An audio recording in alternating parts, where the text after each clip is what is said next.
शीजी channel में आप सभी श्रोताओं और सखियों का हार्दिक अभिनंदन है। कल हमने जाना था कि कपटी मुनि राजा के महल में प्रवेश करने के लिए राजा को एक कहानी सुनाता है और उसको बताता है कि जो भी मैं पुरोहित बनकर तुम्हारे महल में खाना बनाऊंगा और जो भी तुम्हारे हाथ से तुम खाना परोसोगे और जो भी खाना खाएगा वो तुम्हारे वश में हो जाएगा। आगे चलते हैं। रिपु तेजसी अकेल पी लघु करी गाने उनताहु अजौ देत दुख रवि शशि सिरऊ से शितराहु सियापति रामचंद्र की जय। तेजस्वी शत्रु अकेला भी हो तो भी उसे छोटा नहीं समझना चाहिए। जिसका सिर मात्र बचा था वह राहु आज तक सूर्य चंद्रमा को दुख देता है। तपस्वी राजा अपने मित्र को देख प्रसन्न हो उठा और सुखी हुआ। उसने मित्र को सब कथा कह सुनाई। तब राक्षस आनंदित होकर बोला, हे राजन सुनो, जब तुमने मेरे कहने के अनुसार इतना काम कर लिया तो अब मेरे शत्रु को काबू में ही कर लिया। समझो तुम अब चिंता त्याग के सो जाओ। विधाता ने बिना ही दवा के रोग दूर कर दिया। कुल सहित शत्रु को जड़ मूल से उखाड़ बहाकर आज से चौथे दिन में तुमसे आकर मिलूंगा। इस प्रकार तपस्वी राजा को खूब दिलासा देकर वह महामायावी और अत्यंत क्रोधी राक्षस चला। उसने प्रताप भानु राजा को घोड़े सहित क्षण भर में ही घर में महल में पहुंचा दिया। राजा को रानी के पास सुलाकर घोड़े को अच्छी तरह से घुड़साल में बांध दिया। फिर वह राजा के पुरोहित को उठा ले गया और माया से उसकी बुद्धि को भ्रम में डालकर उसे उसने पहाड़ी की खो में ला रखा। वह आप पुरोहित का रूप बनकर उसकी सुंदर सेज पर जा लेटा। राजा सवेरा होने से पहले ही जागा और अपना घर देखकर उसने बड़ा ही आश्चर्य माना। मन में मुनि की महिमा का अनुमान करके वो धीरे से उठा जिसमें रानी न जान पावे। फिर उसी घोड़े पर चढ़कर वन को चला गया। नगर के किसी भी स्त्री पुरुष ने नहीं जाना। दोपहर बीत जाने पर राजा आया। घर घर उत्सव होने लगे, बधावा बजने लगा। जब राजा ने पुरोहित को देखा तब वह अपने उसी कार्य का स्मरण कर उसे आश्चर्य से देखने लगा। राजा को 3 दिन युग के समान बीते। उसकी बुद्धि कपटी मुनि के चरणों में ही लगी रही। निश्चित समय जानकर पुरोहित बना हुआ राक्षस आया और राजा के साथ की हुई गुप्त सलाह के अनुसार उसने अपने सब विचार उसे समझाकर कह दिए। संकेत के अनुसार गुरु को उस रूप में पहचान कर राजा प्रसन्न हुआ। भ्रमवश उसे चेत न रहा कि यह तापस मुनि है या कालकेतु राक्षस। उसने तुरंत 1 लाख उत्तम ब्राह्मणों को कुटुंब सहित निमंत्रण दे दिया।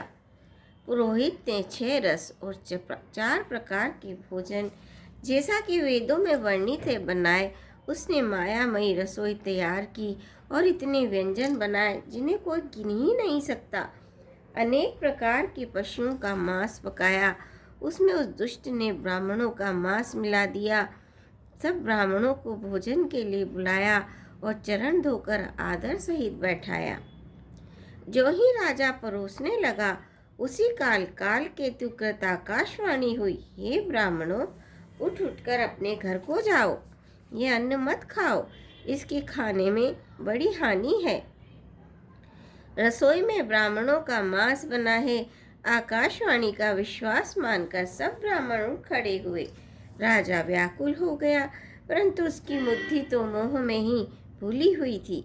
होनहारवश उसके मुंह से एक बात भी न निकली। तब ब्राह्मण क्रोध सहित बोला, उन्होंने कुछ भी विचार नहीं किया। अरे मूर्ख राजा, तू जाकर परिवार सहित राक्षस का हो जा। हे नीच क्षत्रिय, तूने तो परिवार सहित ब्राह्मणों को बुलाकर उन्हें नष्ट करना चाहा था। ईश्वर ने हमारे धर्म की रक्षा की, अब तू परिवार सहित नष्ट होगा। 1 वर्ष के भीतर तेरा नाश हो जाए। तेरे कुल में कोई पानी देने वाला तक न रहेगा। शाप सुनकर राजा भय के मारे अत्यंत व्याकुल हो गया। फिर सुंदर आकाशवाणी हुई, हे ब्राह्मणों, तुमने विचार कर श्राप नहीं दिया। राजा ने कुछ भी अपराध नहीं किया। आकाशवाणी सुनकर सब ब्राह्मण चकित हो गए। तब राजा वहां गया जहां भोजन बना था। देखा तो वहां न भोजन था न रसोइया ब्राह्मण था। तब राजा मन में अपार चिंता करता हुआ लौटा।